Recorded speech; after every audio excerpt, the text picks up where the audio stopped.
আসসালামু আলাইকুম। চলে আসলাম নতুন একটা রেসিপি নিয়ে। আর আজকের রেসিপিটা একদম সিম্পল। আমি একটা পাতাকপি ভাজি করব একদম সহজভাবে।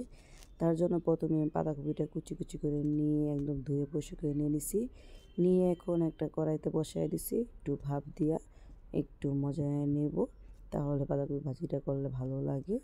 এই যে মজানো হয়ে গেছে, আর 5 মিনিটের মতো মজায় নেব।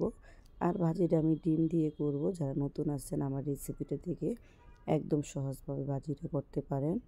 তার জন্য যে মজানো হয়ে গেছে, এখন আমি একটা কড়াই বসিয়ে দিব ডিমটা হওয়ার জন্য। এই যে কড়াইতে আমি দিয়ে দিলাম তেল, আর দিয়ে দিলাম অনেকগুলি পেঁয়াজ কুচি।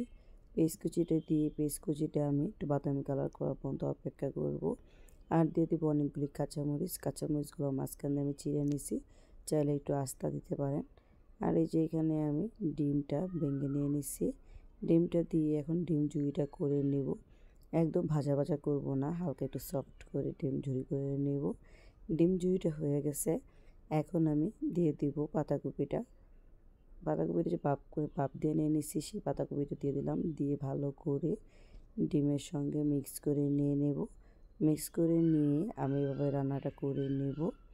আর এইভাবে পাতাকপি ডিম দিয়ে ভাজি করলে ভালোই লাগে।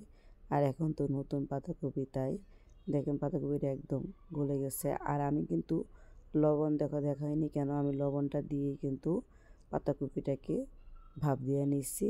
আর লবণটা আপনারা পরিমাণ বুঝে লাগলে একটু দিতে পারেন, আমার আর লবণ লাগবে না, তাই আমি লবণ দিইনি। এই যে পাতাকপি ভাজিটা কিন্তু আমার হয়ে গেছে, আমি 5 মিনিটের মতো করে নেব। আসসালামু আলাইকুম, আল্লাহ হাফিজ।